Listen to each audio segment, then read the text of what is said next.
Ngiyabingelela kubantwana baNkulunkulu bonke labakhona emhlabeni.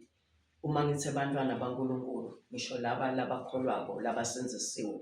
Wonke umuntu waNkulunkulu lokhona emhlabeni lowadalwa uNkulunkulu ngiyambingelela ngoba nabo laba labangayi endlini yaNkulunkulu nalabo labangakasenziswa babantu baNkulunkulu. Kodwa ebantwana baNkulunkulu kushiwo ebantu baNkulunkulu lasebaphila impilo yebuKristu, impilo lekahle, sebashiye tinto, sebaphila kwakudzala kubo sekundlulile, sebaphila bafana negeneration lesha, a new generation yokuphila emhlabeni, kodwa babe baphila sebaphila esandleni saNkulunkulu. Ngiyehla ngiyatithoba kakhulu, ngiyatithoba kakhulu, ngiyehla kakhulu phambi kwelizulu naphambi kwawo wonke umuntu lekade ube abukela nayo ividiyo ku-TikTok, ku-YouTube, whatever la kade ube ayibona ngakhona.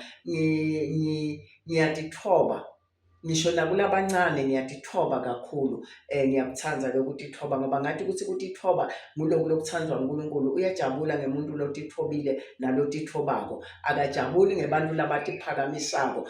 Kungako athi wena utakuphakamisa ngesikhathi lesifanele. Noma sekakuphakamisile uNkulunkulu, yehla utithobe ube phansi. Labo labatiphakamisile batawuthotshiswa, kuthi into lebuhlungu njengokuthotshiswa. Uthola umuntu atibeke esikhundleni lesithide, uma sekufika lelo fanele leso sikhundla sebayamkhipha, atholakale lo muntu sekaphatheke kabi, atholakale lo muntu sekakhuluma labanye kabi, kodwa yena utiphakamisile. Ukhohliwe ukuthi utiphakamisile. Ukutiphakamisa akusiyo into lenhle, akusiyo into lekahle. Kungako ngaso sonke isikhathi ngiyehla ngiyatithoba phambi kwabantwana baNkulunkulu kude yonke lento lengitawube ngiyikhuluma nalengitawube ngifundzisa ngayo, noma lena lesifundzisana ngayo, itholakale iba yinto lekahle phambi kwaNkulunkulu, itholakale into lemukelekako nakubantwana baNkulunkulu, ngoba kuqale mine, iqale ngami lemvuselelo. Kungako ingoma ithi ayiqale kimi vuselelo, ayiqale kimi, amen, ayiqale kimi vuselelo, ivuselelo, ayiqale ngami lemvuselelo ingisite, angivuseleleke. Lokhu lengithi ngifuna ukutshela abantwana baNkulunkulu, akube kuqale ngami, akube kuqale kimi. Ngatithoba ngehla ngashiya kwasemuva, ngaqolisa nakula ngibonile, ngatithoba ngaso sonke isikhathi, ngafisa kuthatha, ngathembeka ngente lokuhle. Namhla ngifuna ukukhuluma lana ngempilo lensha kuKristu, impilo lensha kuKristu, impilo lensha kuKristu, impilo lensha kuKristu. Uma kukhulunywa lesihloko nje lesi, ngakhuluma ngaso kube ngathi ngiyashumayela, ngoba umuntu lesekaqale impilo lensha kuKristu kunetinto lekangasateti. Kunaletinye futhi noma sekatibona tenteka timvisa buhlungu, uze ahawukele labantu baNkulunkulu afise ukuthi ngathi angabasita ngoba seuphila impilo lensha kuKristu. Wafa wafela thine kulamanyala lebesingiwo, nalendlela besingayo singamukeleki kuNkulunkulu, singathandzeki, namhla asisengakathandzeki, ngoba uma impilo lensha lefanele uyiphile kuKristu Jesu usengakayiphili, usuke wena usasesidalwa lesingamjabulisi nakancane uNkulunkulu. Ngifuna kuyicala la ku-verse 25, kuba se-Efesu 4, kuba se-Efesu 4, ngidawucala ku-25 ngiyogcina lapha ku-30. Ngakho-ke lahlani emanga, ngakho-ke lahlani emanga, ngakho-ke lahlani. Le ndzaba isifundisa kulahla emanga, kulahla tinto letinga.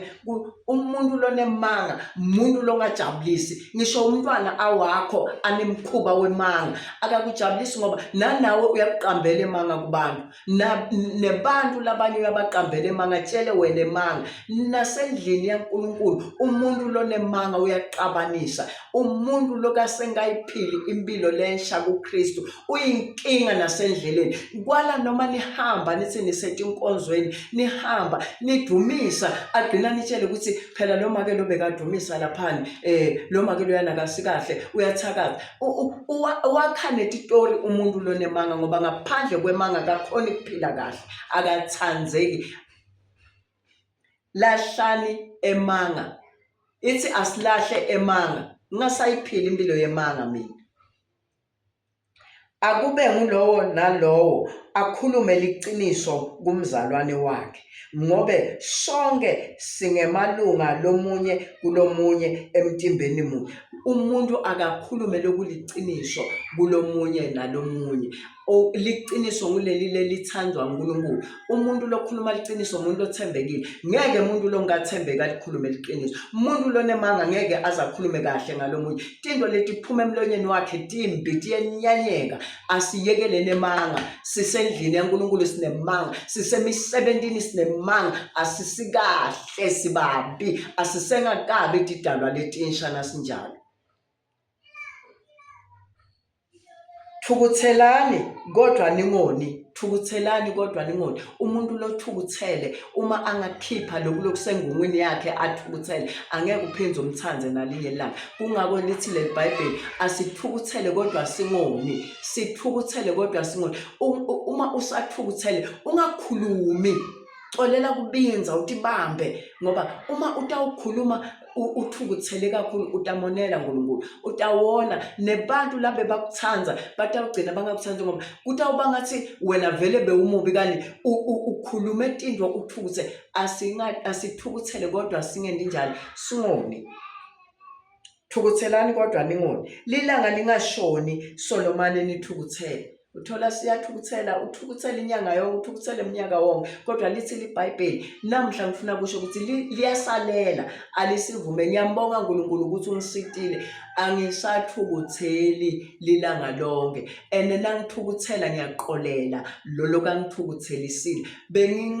Benginesono sekuthi ngingathukuthela ngihlale iminyaka ngingakaqoli kodwa ngasitakala mina ngasitakala. Kuthukuthela uthukuthelele umuntu umthukuthelele uze noma uhlangana naye endleleni ufune lenye indlela longahamba ngayo lo muntu vele uyakunyanyisa ngithi awukaqoli wena uthukuthele kakhulu. Lithi thukuthelani kodwa ningoni. Kusho iBhayibheli lithi singoni thukuthele kodwa singoni. Lisela alingabe liseba kepha kunaloko alikhuthale lisebende lokuhle ngetandla khona litewuba nako lelingahle likwabele labadzingako. Nangabe bewujwayele ukuntshontsha yekela ungasantshontshi. Ungena nasesontweni untshontshe itituli taseso baze bantu madeski ayashoda emaklasini ebantwana. Bantu banemadeski wonke la emakhaya. Ukhanza umuntu ukukubele edeskini. Awusathi ukuthi untshontsha desk. Into lengumliba webantwana benu bafundzile bakho baphuma kulesikolo sebasemavasini. Kunalabatalwako namhla labafanele bahlale kuleli. Ungasebi. Lithi leBhayibheli lisela alisale liyekela kweba. Lisebende lokuhle ngetandla talo. Lize lithi gqabhe noma liphala abanye lokuhle lelikusebendile lijabuliswa ukuthi angisebi. Bakhona labatawuthi solo uyeba yekela kweba uhlale ebungcweleni bankulunkulu. Bayekele baqhubeke bakubide ukuthi ulisela kodwa wena lizulu liyakwati ukuthi awusasilo lisela. Wena unemvuzo ezulwini ngoba lenza abayipheleli la. Asipheleli la emhlabeni kodwa kuyadlula. Akunanceke futhi akunakuthina akunamzalwane lodumise.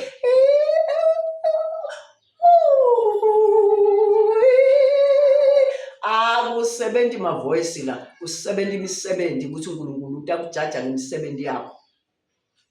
Yekela kweba ngabe useba. Akungabe kusaphuma nalinye livi lelibolile emlonyeni wenu. Akungabe kusaphuma nalinye livi lelibolile emlonyeni yethu. Emilonyeni yethu lesibazala. Kungabe kusaphuma nalinye livi lelibolile. Into lebolile. Uyathi into lebolile kusinyanye kanjani? akungabe kusaphuma nalinye livi lelibolile emlonyeni wethu, kodwa kube nguleli lungele kwakha njengalokuswelekile, kube nguleli livi leliphumako, akube nguleli lungele kwakha njengalokuswelekile. Kuswelekile, bayasweleka futhi vele bantu labakhako, labakhuluma kahle bakhe. Bantu namhla bakhuluma uthi umuntu angumake mfundisi abe ona nokukhuluma kwakhe, angakukhuluma into le kahle. Bahlala emakhaya abantu bakhishwe ngumake mfundisi noma ngubabe mfundisi, libandla lidzilidwe banikati balo labaliphethe. Asingabe sisakhuluma nalinye livi liphume la emlonyeni wethu lelibolile. Akakufuni uNkulunkulu lokho. Into lebolile uma ungayibeka into ibole iphuma ngisho tibungu, angeke uyidle kwawena.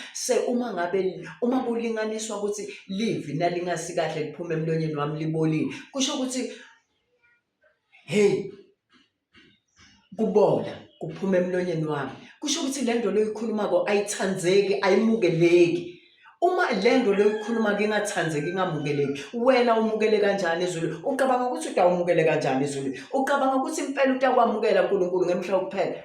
Angeke. Ligama lakho lishiftiwe, libolile vele, ngoba lokukhulunywa nguwe kubolise nemtimba wakho wonke. Wena self ubolile.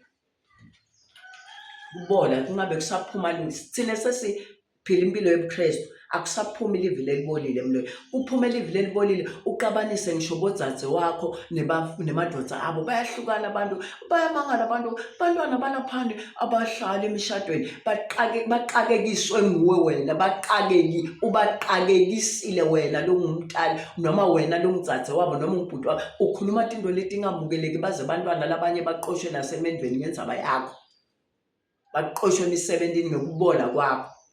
Singaboli, asisuse kubola emilonyeni yethu. Konke lokubabako nelulaka nekuthukuthela nemisindo nekuhlambalata akususwe kini, kanye nako konke lokubi. Akususwe konke lokubi emilonyeni yethu, lokubabako nemisindo, lulaka, kuthukuthela. Umuntu athukuthela azaqhaqhatele ukuthi ngamthola, nithutheni. Akususwe kuwe, wena sewuphila impilo yobuKristu. Phila impilo la bantu babone uhambiso kwakhe. Akusaphumi kubola kuwe, akusekho into lengasi kahle lephuma, intukuthelo ayisekho, msindo awusekho kuwe. Wena sewuphila impilo yani yobuKristu, impilo lensha kuKristu. Hallelujah.